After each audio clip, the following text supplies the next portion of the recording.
Hey guys, it's Generalkidd here. How's everyone doing today? So, for today's video, I'm going to be showing you guys what it's like to ride a Covenant drop pod on Halo 2. So, as you guys remember, years and years ago, people found out that you can actually ride a drop pod on Halo 3 when you're playing as an Elite on a mission Floodgate. This is the only time you see Elite drop pods come in that you can actually get into when you're playing as an Elite. But what about in Halo 2? So, Halo 2 also has drop pods. It actually showed up in Halo 2 first before Halo 3, but you can't get into them. You really only see elites sitting in them and then getting out. So, can we ride them? Well, let's find out. But before we get into that, I want to first give a big shout out to my sponsor, Instant Gaming. If you are in a market for some cheap games or great deals on other games, then look no further than Instant Gaming. Here you'll be able to find great deals on many of your favorite games across numerous platforms, so if that's something you're in the market for and want to help support my channel in the process, then feel free to check it out via the link in the description below. Alright, so the answer to whether you can actually ride a Covenant drop pod in Halo 2 is kind of yes and no.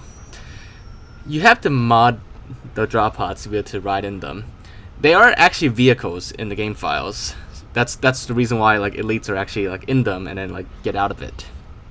But there's no way. See, unlike Halo 3, in Halo 3 if you play as an elite, you can simply get into a drop pod as long as it's not damaged or anything. But in Halo 2, even if I switch to an elite, I can't normally get into them.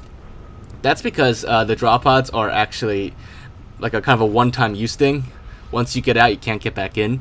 So it did take a little bit of modding to not only enable them for me to get into it, but also make it so that I can actually like get into them in the first place. Because even if they're enabled, I can't just get into them. I had to like add special animations to them to be able to get into them. But anyways, what you just saw there is getting to drop pod in first person, which is by default what the drop pods are. They're only enabled for first person. But if I enable them for third person, which is just a little setting that you could check, this is what it looks like. So once I get in, the camera goes like way up, and it's, you know, it's really hard to see anything. You can kind of, if you look straight down, you can kind of see yourself, but you know, it's not a good view. So to give you guys a better view, I'm going to use a Blue Trainer to use an actual like better third-person camera. So I am playing this Elite because this only works with Elites. I tried the Spartan briefly, couldn't get it to work. I'm sure there's ways to make it work, but it was obviously the pods were meant for Elites, so. This is what it looks like with an elite in a drop pod getting in and out. And the particular elite I'm using, it's actually just like a randomized elite model, because that's what happens when you play as an elite without specifying a certain variant. But yeah, so as you can see, when you get in, the animation we added is actually the animation for getting to a Warthog driver seat. So that's why very briefly the elite looks like he's like sitting in like a Warthog chair and holding a steering wheel.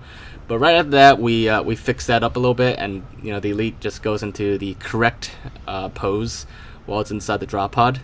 And as you can see, you can actually move your head around while in a drop pod and actually see it.